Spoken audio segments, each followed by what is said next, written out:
In idle August, while the sea soft and leaves of brown islands stick to the rim of this Caribbean, I blow out the light by the dreamless face of Maria Concepcion to ship as a seaman on this schooner flight. La voix que nous entendons est celle de Derek Walcott, poète né à Sainte-Lucie, prix Nobel de littérature. Notre magazine lui est aujourd'hui entièrement consacré à l'occasion de la parution d'un nouveau livre, Raisin de mer, aux éditions Demour. Et notre invitée est Claire Malroux, traductrice de l'œuvre de Derek Walcott. I want those round brown eyes like a marmoset, until the day when I can lean back and laugh, those claws that tickled my back on sweating Sunday afternoons like a crab on wet sand.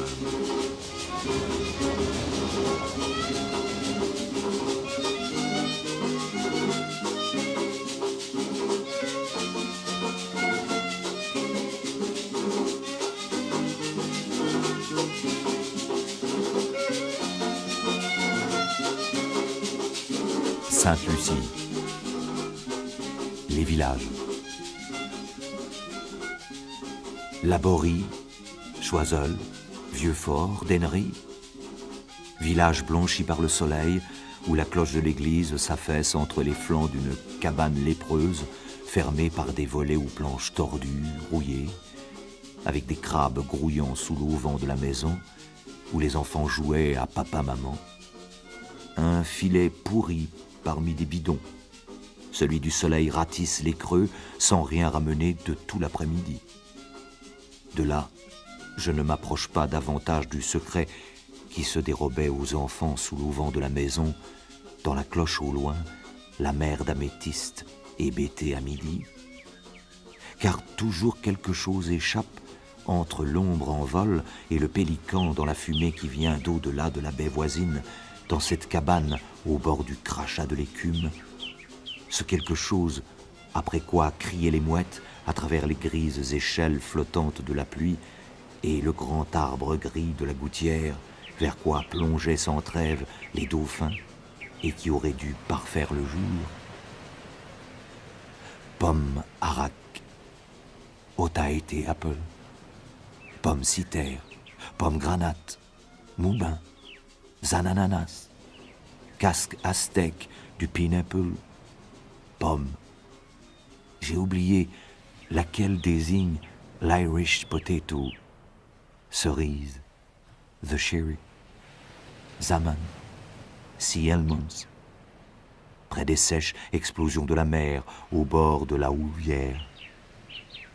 Reviens à moi, ma langue. Reviens, cacaoyer, palmier gris-gris, solitaire, ciseaux, le sizer bird. Pas de rossignol, sinon une fois, dans les montagnes indigo de la Jamaïque. Profondeur bleue, profonde comme café, lueur de piment, le ray lumineux sur un naquet jaune, l'écorce seule à nu, jardin en montagne, en haut pétation, l'habitation, l'âcre odeur de cuir mouillé de l'âne des collines. Le soir s'ouvre sur un texte de Luciole, dans les huttes de la montagne, ticaille, bétation, lanterne, porte-lanterne. Penché, la nuit noire, saisit au creux de ses paumes rudes un filet d'eau fraîche. C'est une eau importante. Importante. Importée. L'eau est importante. Très important aussi, le bidon rouge rouillé. Le soir profond, comme café. Le matin puissant. Important le café. Les villages clos, tout le jour au soleil.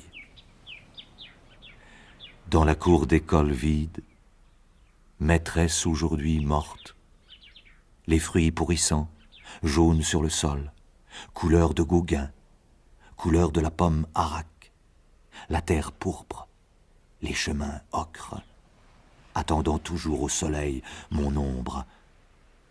Ah, c'est toi, Walcott. C'est toi le frère de Rudy, le fils de maîtresse Alix. et les petites rivières aux noms importants. Et l'important caporal-chef à la gare rurale, en bêtation, le regard tourné vers les vertes pentes touffues de cacaoyers, le soleil qui fait fondre l'asphalte à midi, et la femme à l'ombre de l'arbre à pin penchée au bord de la vallée, au-dessous d'elle, glauques, les vallées perdues de la canne à sucre, les trajets de bus, les plantations de bananiers, le pétrolier rouille toujours dans le lagon de Rosou. Et au tournant pointait une seule feuille jaune du frangipanier, écorce dure, réticente. Mais quand il fleurit, il donne des lys durs, âcres, rappelant Martina ou Eunice ou Lucia, qui descend les marches avec le frais déhanchement de l'eau de source sur les saillies des roches dans un creux de fougères verdoyant au bord de la route en montagne, son sourire pareil au pays tout entier, son odeur, la terre rougeâtre, ses aisselles, une moisson, ses bras, de jeunes pousses, vieille femme qu'elle est aujourd'hui, avec d'autres générations de filles ruisselant sur les marches, Jean Bétation, belle Tiffy Bétation, jusqu'à ce que leurs dents s'en aillent, et tout le reste. Oh, les Martina, les Lucia. Je suis une pomme d'or sauvage qui éclatera d'amour pour vous et vos hommes, ceux à qui je n'ai jamais assez dit, avec mes yeux de jeune poète fou du pays, génération passante, génération passée. Moi, c'est Jean Sainte-Lucie. C'est là, moi, sorti. Is there that I born?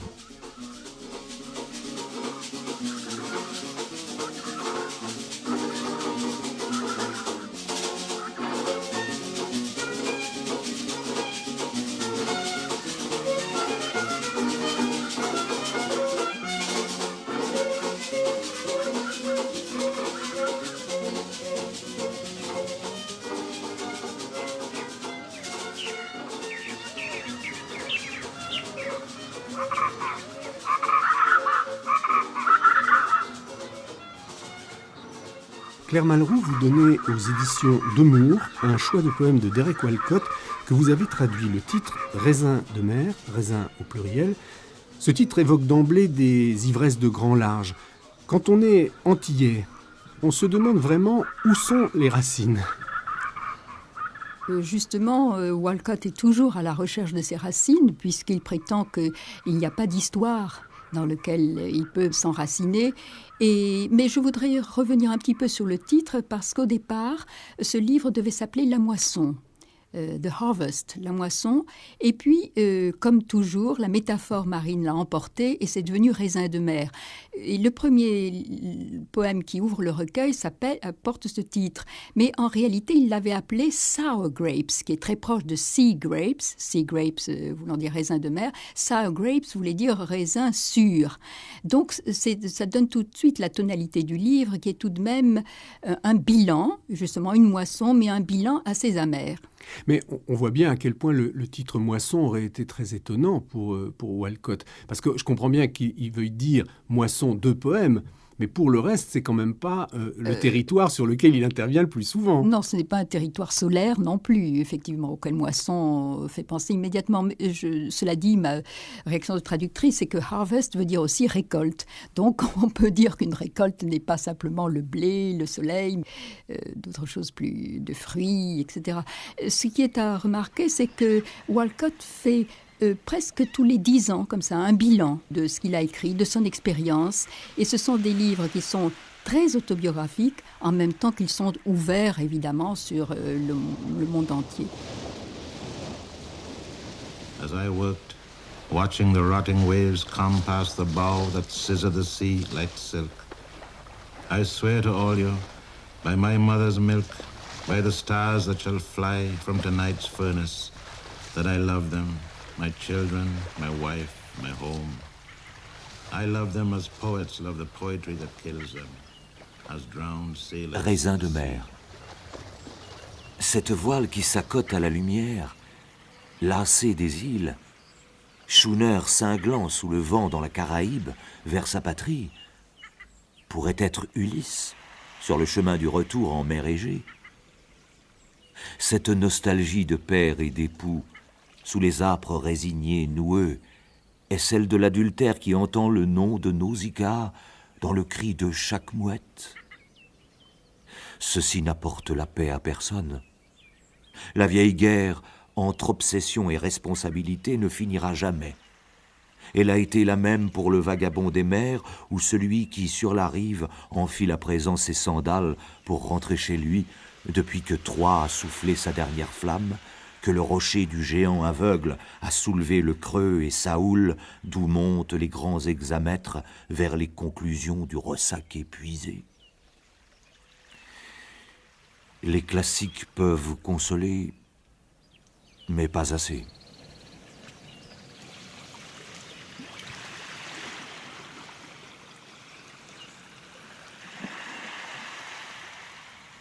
Ce qui frappe dans la poésie de Walcott, c'est quand même un formidable élan. On dirait presque qu'il y a dans ces poèmes, ce qui les anime, une sorte de sève cosmique. Oui, absolument. Je trouve qu'il y a quelque chose de magique chez Walcott, c'est-à-dire qu'il me fait penser à une espèce de Prospero, d'enchanteur, qui convoque justement tous les esprits autour de lui. Il a ce don de s'immerger dans ce qui est autour de lui et d'en faire des compagnons. Il y a dans ce recueil un poème, par exemple, où il traite le soleil de sœur. C'est d'ailleurs assez inattendu.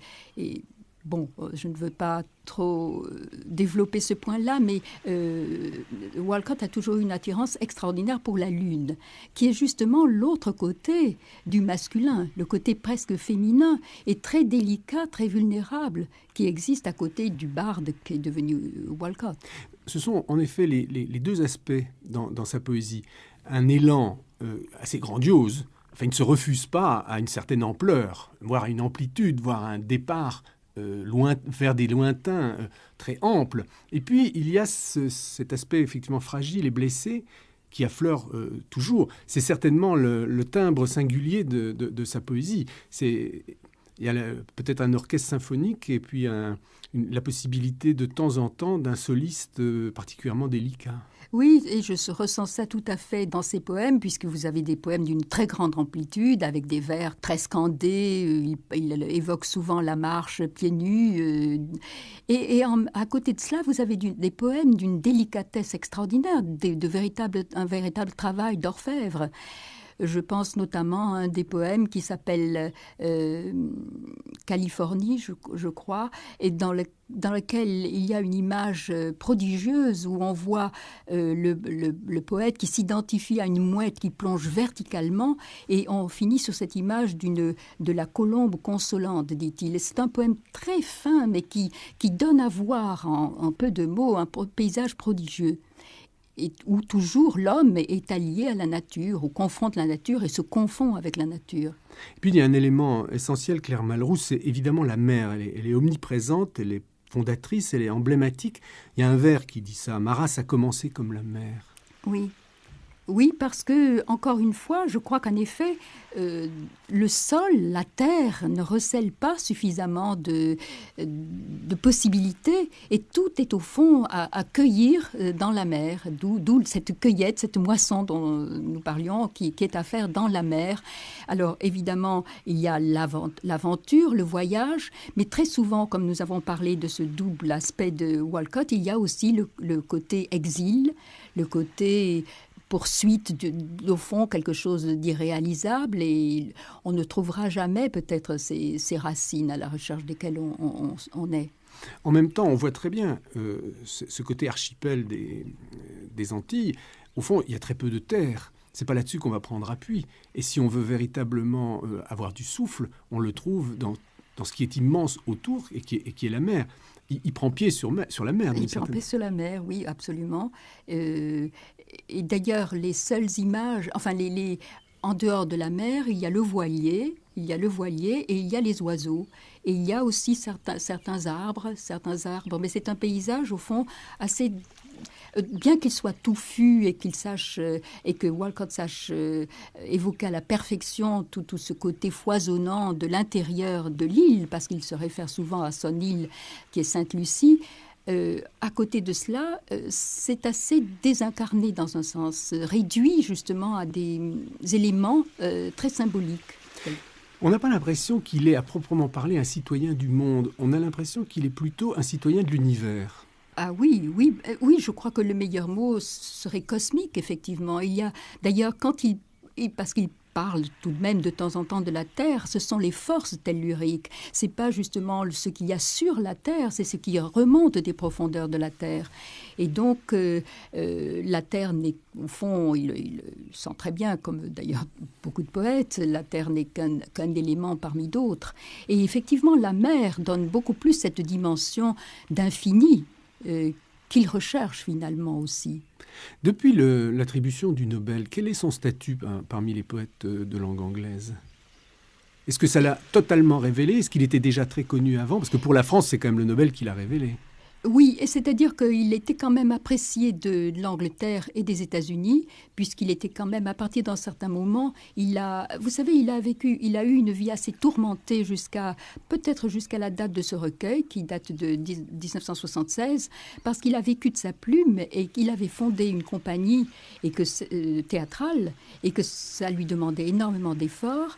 Et au moment où il aurait pu obtenir de créer un théâtre un petit peu comme à la manière de Yeats, par exemple, le gouvernement n'a pas vu du tout l'intérêt de la chose. Et donc, à ce moment-là, il a été obligé vraiment de chercher des moyens de vivre et donc de s'exiler en Angleterre et aux États-Unis.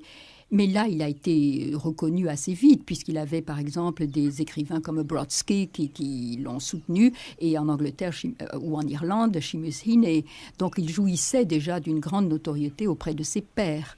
Mais le Nobel l'a, j'espère, révélé un peu plus au public. En tout cas, en France, je crois qu'il a eu un accueil assez favorable au moment du Nobel. Maintenant, évidemment, je ne sais pas ce qu'il Mais pour aller plus profond, pas simplement pour savoir quelle est l'audience qu'il a gagnée, est-ce que ça a changé quelque chose dans son écriture ?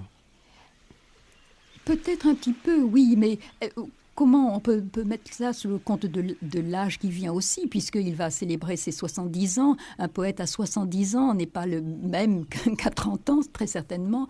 Et j'ai l'impression qu'effectivement, il y a peut-être un peu plus de drapé dans sa poésie, alors que ce qui était extraordinaire dans sa poésie première, c'est cette espèce de liberté extraordinaire, de richesse, d'invention continuelle.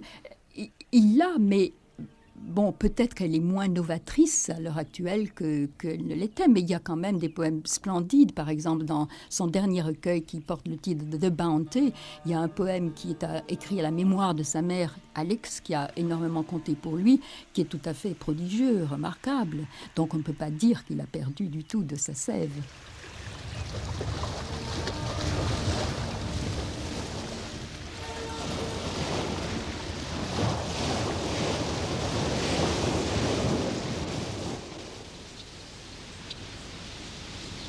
You ever look up from some lonely beach and see a far schooner? Well, when I write this poem, each phrase will be soaked in salt. I go draw and knot every line as tight as ropes in this rigging. In simple speech, my common language go be the wind, my pages the sails of the schooner flight. But let me tell you how this business began.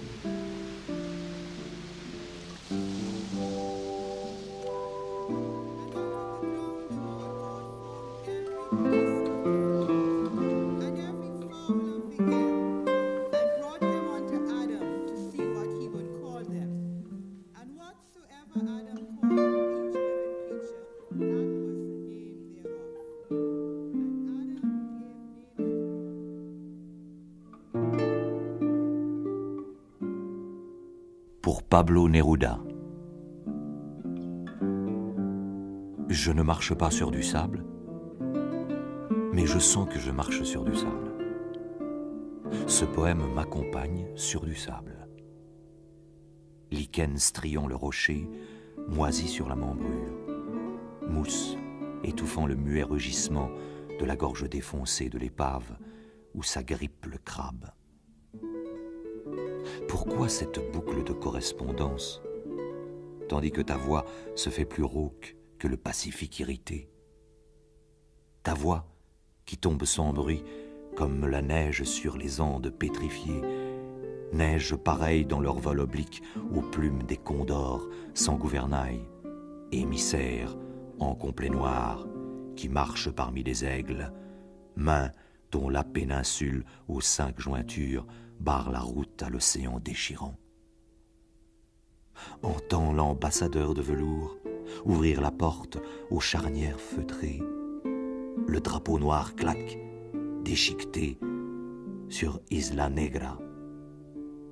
Tu disais, quand d'autres avec moi désespéraient, gravissez les marches à la gorge moussue jusqu'à la cime du Machu Picchu. Brisez vos dents comme un pic sur les terrasses mouchetées, têtues, jetées, trempées de pluie, le vent comme un manteau par-dessus les absences. Et pour nous, dans le nouveau monde, notre monde plus ancien, tu es devenu un oncle rigoureux, bienveillant. Et à travers toi, nous nous sommes ouverts à d'autres, au murmure de sable crissant de César Vallejo, à la radieuse, auto-rayonnante aventurine d'Octavio Paz. Homme qu'à l'encontre des Saxons, je suis tenté d'appeler par leur prénom. Nous étions tous attachés à un rocher par des lianes de fer, nos foies picorés par les corbeaux et les condors dans le nouveau monde, dans un nouveau mot, fraternité. Mot qui stoppe les crêtes de l'océan souffleur de neige dans son élan vers une mer de Sierra, les bouches de poissons rondes de nos enfants. Le mot Cantan. Tout cela, tu l'as fait pour moi. Gracias.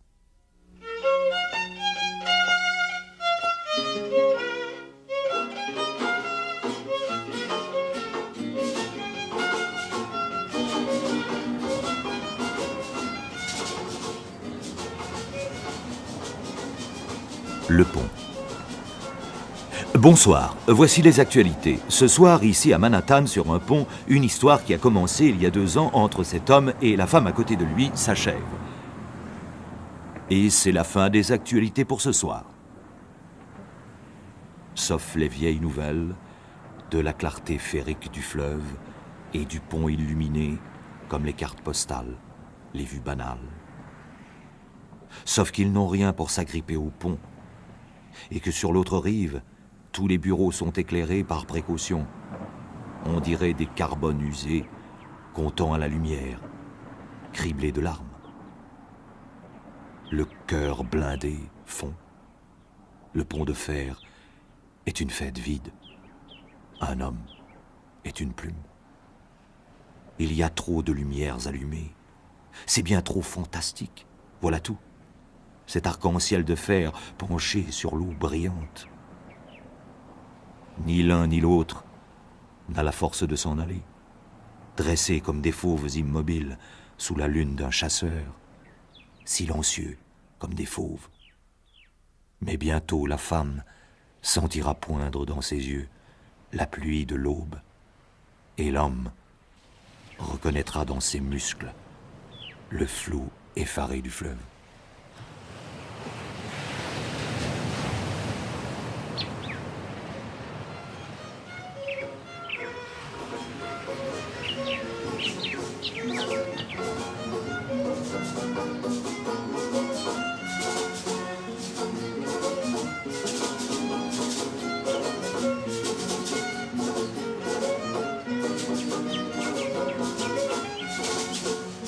C'était le magazine de Poésie sur Parole. Notre invitée était aujourd'hui Claire Malroux qui vient de traduire Raisin de mer de Derek Walcott, un livre publié aux éditions Demours, une toute nouvelle maison d'édition installée en Suisse. Poème dit par Jean-Luc de Baptiste. Mixage Julie Garot. Attaché de production Xavier Carrère. Poésie sur Parole André Velter, Jean-Baptiste Parra, Vanessa Nadjar.